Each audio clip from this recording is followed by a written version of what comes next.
What is going on, team? Now, I've made a commitment to making 2 videos every single week, covering as much as possible under the guise of performance, physique, and health, as it literally says in the first few seconds of every single one of my videos. But in this crazy world that we live in now, at the latter stages of when filming in 2021, with some outrageous differences between the way that we have evolved to live and how we now exist, it really isn't any massive surprise that mental health is now more of kind of a trigger word and something that afflicts more and more people than ever before. And in my opinion, the fact that we are hearing more and more about it could be because of one of 2 reasons. It could be because it is something that afflicts more people, or it could be because we are just starting to remove that stigma and more people are allowing themselves to talk about it.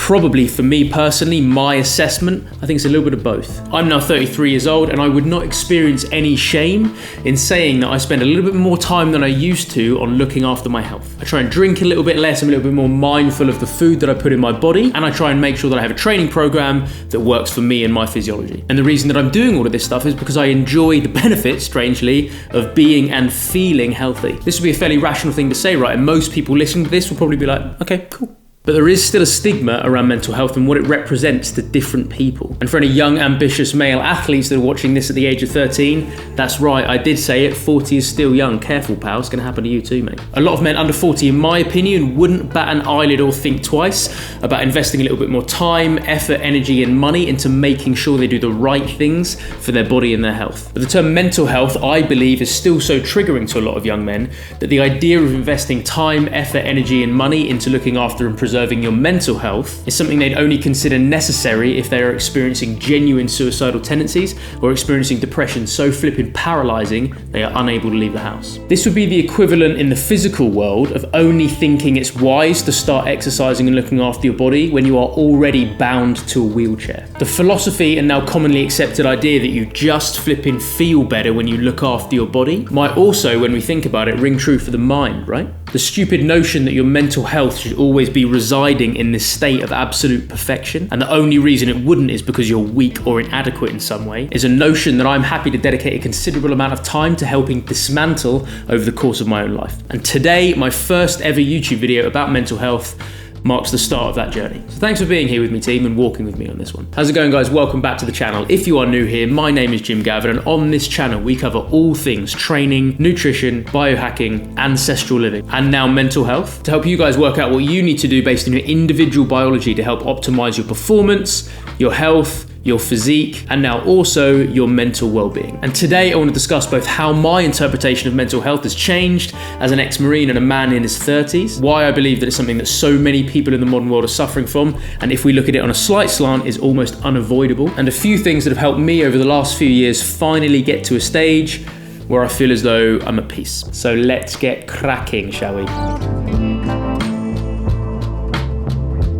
I want to say at this juncture, guys, that I'm not specifically talking to men here. However, as I am a man, and as I have existed in a few different male-dominated environments, the context of some of the things that I talk about might skew a bit male. Okay, so to make sure that we stay at least a little bit structured with this, I want to start by addressing something that I mentioned a couple of seconds ago, and taking a little bit of a deep dive into why I believe that in the modern world, mental health struggles are almost, if not completely, unavoidable, and how understanding this can help relieve or at least mitigate some of the shame experienced with feeling anxious and depressed, or sometimes just down and inadequate. Firstly, I'm not a therapist, psychologist, psychiatrist, guru, oracle, or shaman. I'm not here to prescribe anything to anyone. Everything that I'm talking about today is merely my own reflection and insight, which I have decided to share with you today. Okay, so the modern world is fucking crazy, and definitely not what we have evolved from. What we have evolved from, all of our innate behavior tendencies and neurochemistry, come from a very different way of being, living in small tribes and communities. And there's this crazy thing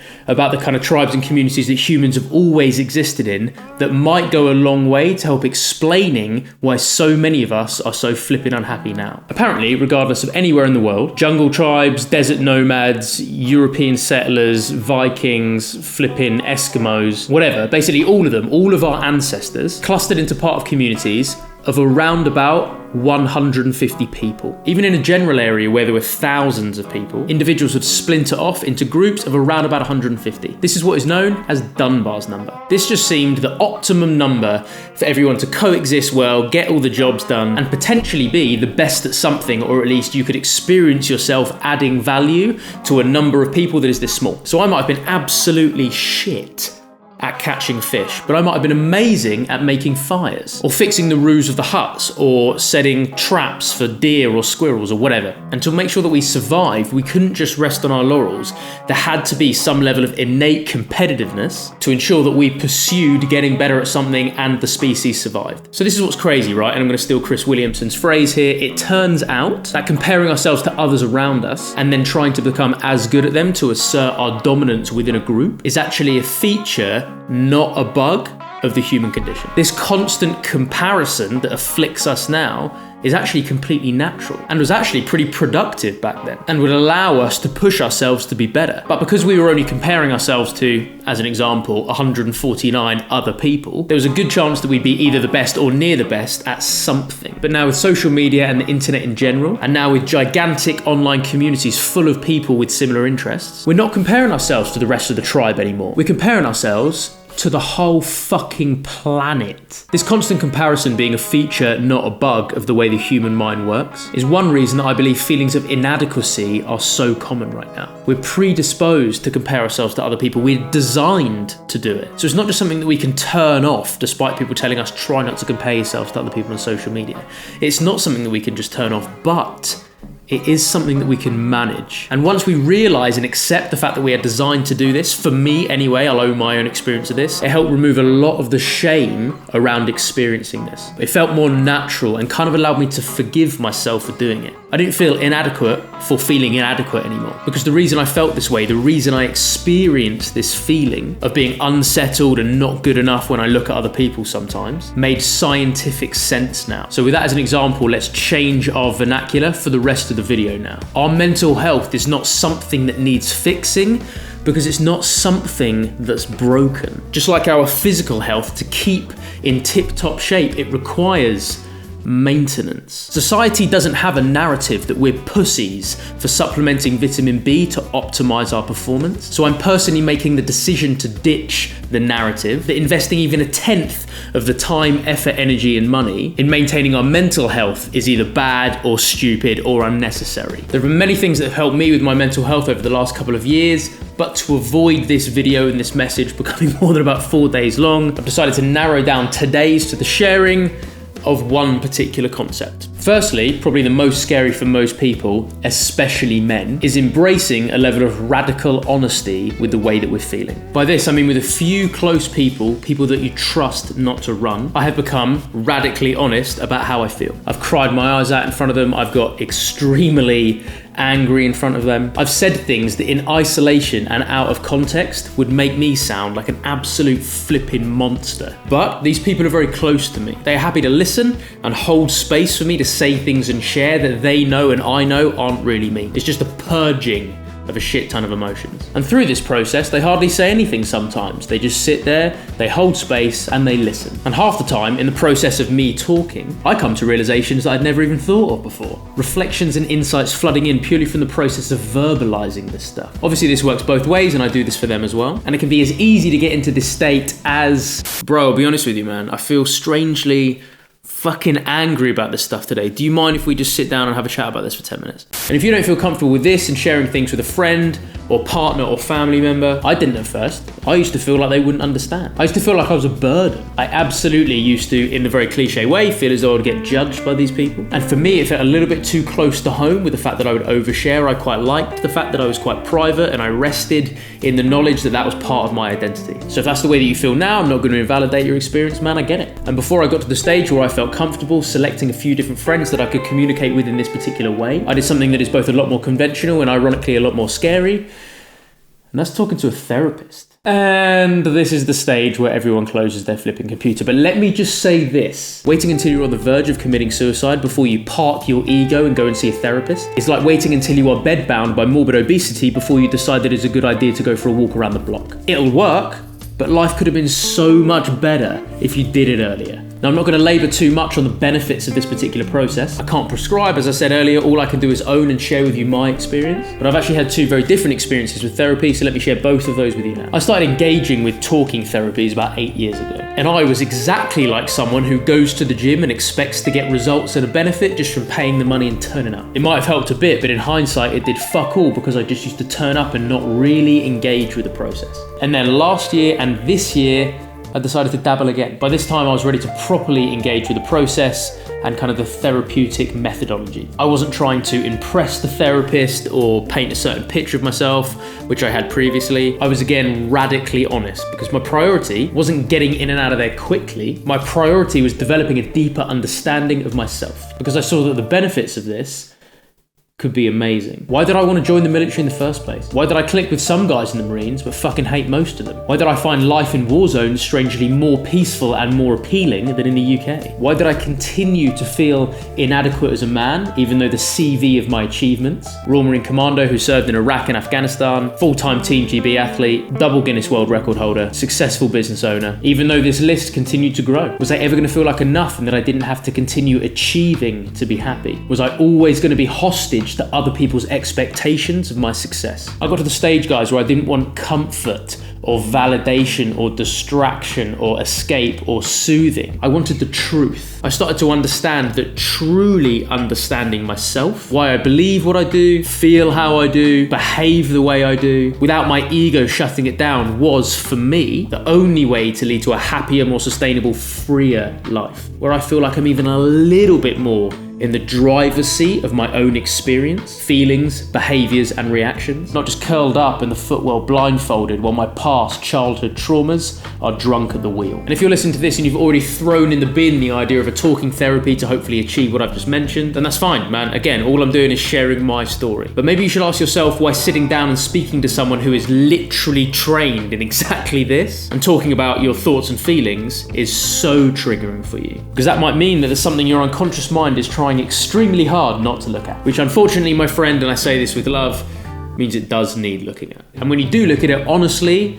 your experience of life, it's probably going to get a whole lot better. Team, great work so far. We are nearly done with therapy, but now on to the applicable bit. What got me to the stage where I was willing to speak to these people and truly willing to engage with this process? Three things actually, and I'll list them for you now. Number one, for me personally, things were so bad that the idea of having my ego bruised was nowhere near as bad as things continuing and me continuing to feel the way that I was feeling. Again, this means that I probably started the process too late. So please learn from my lesson. Do not do this, do it earlier. Secondly, exactly what I mentioned earlier, just changing my narrative around mental health being something that could benefit from regular upkeep and maintenance, just like literally any other area of ourselves. It is a part of us, and I see it now as just another piece of the puzzle. And thirdly, I was actually in a conversation with someone once. It became a little heated, and something I said to them in an attempt to kind of defend my point on this was something that I'd never actually said before. I was talking about the benefits of this stuff and the benefits of this process. He was then a little bit passive aggressive, and then I said something along the lines of, "Are you really so arrogant as to think you understand every recess of your own mind?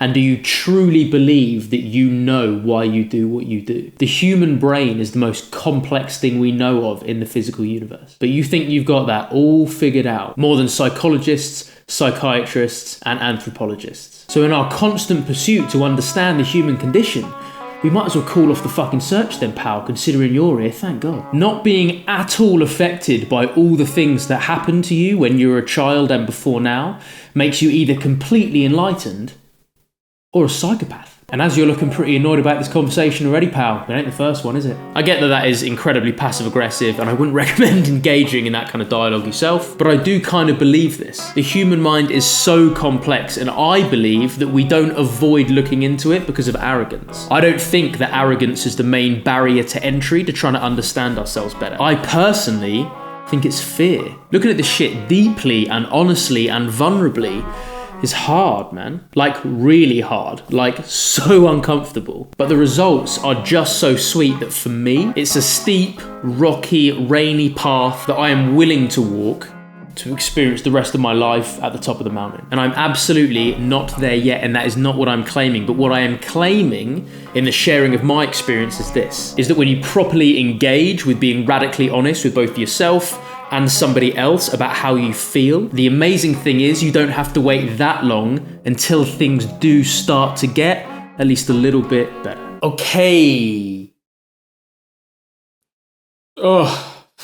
We touched on why mental health is such an epidemic, especially in ambitious, competitive people, which I know you guys to be. We touched on the benefits of therapy and radical honesty and the humble pursuit of greater self-understanding. Got deep pretty quickly, guys, didn't it? Thanks for sticking with me through that, team. Really grateful that you decided to stay. I've been thinking it would be cool to produce further videos in this vein, maybe even with a view to have this almost like its own mini-series, producing another mental health video specifically focused on mental health, maybe once every kind of 6 to 8 weeks. If you have any thoughts on that or requests or suggestions, just as always, just dump it down in the comment section below. What a ride it's been, guys. Thank you again for sticking around. And if you are struggling with anything that kind of resonates with some of the stuff that I've been talking about today, please do, genuinely, not just playing lip service this, please do reach out. We'll set something up and we'll get on a call. And as always, guys, stay strong, stay healthy, stay awesome, and I'll see you soon.